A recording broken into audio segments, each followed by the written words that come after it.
All right, today we've got a very out of the box kind of story for you. I coined this for this particular organization. I never knew they even exist. So, this is an organization, I call them an organization that suffers from HIV and AIDS. And you all know HIV and AIDS, right? So, the acronym AIDS means always in denial syndrome. Okay, that's AIDS, right? And how do you get AIDS? If you have the HIV virus. What's the HIV virus? HIV, yeah, Happy Information Virus. Okay, so what happened? This is a company that was going down in terms of engagement for the last 3 years in a row. After their expat CEO came in, every year they're going down by huge points. And the HR is wondering what's going on.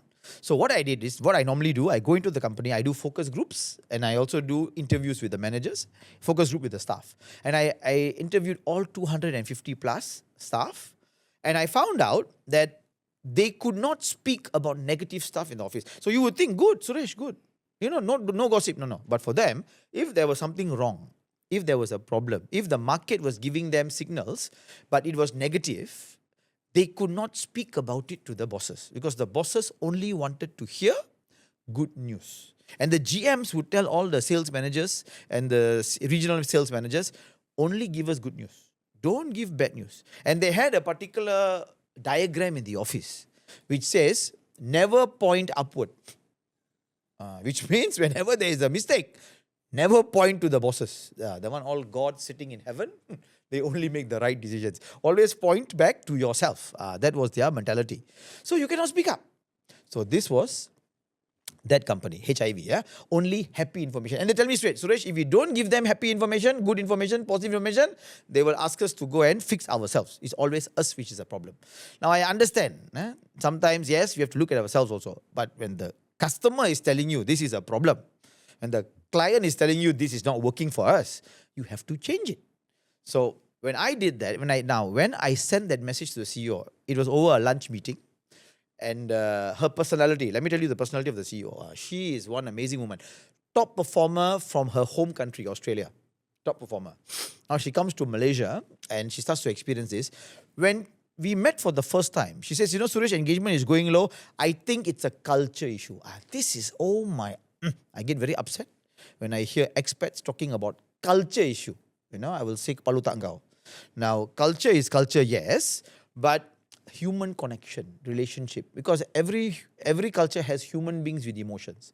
So have you connected with your people now? And she did not. Right? She connects very well with the GMs because the GMs only give her happy information.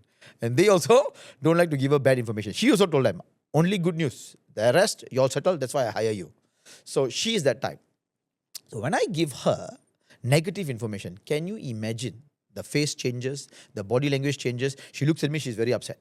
And she says, what is this, Suresh? I said, this is what your people are saying. No, this cannot be right.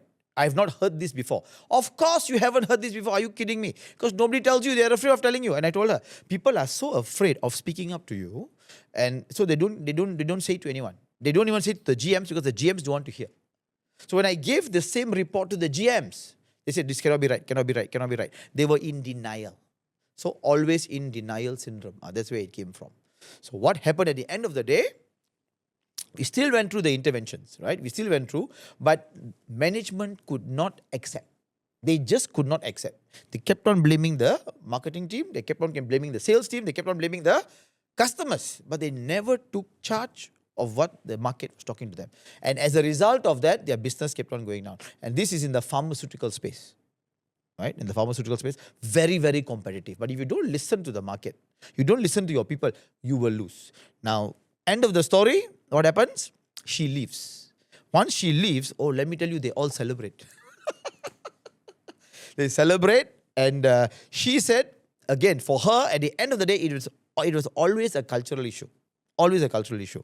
One of our segments we had, I and her, she called her coach from Australia to sit in the room and to watch me do, and to sort of get him to support her that I am the problem also.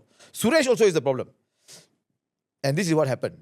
Along the way, as I'm speaking, and they are going at me, all the GMs and the CEO, she looked at him and asked him for his feedback. And he told her this, all I hear all of you talking is us and them, us and them. That means management is management, the team is the team, separate.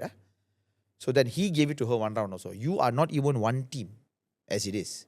You don't listen to your people. Same thing I've been saying. But since the Australian guy also told her the same thing, she opened her eyes. Now, after Malaysia, since she leaves, she goes to which country? Japan. Excellent.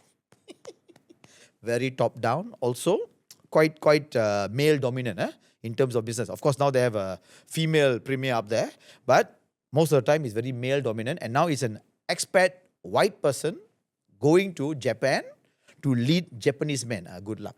So she has to change her thinking. If she continues with HIV and AIDS, then we don't live long, right? With HIV and AIDS. So anyway, that's the story for this time. See you in the next video.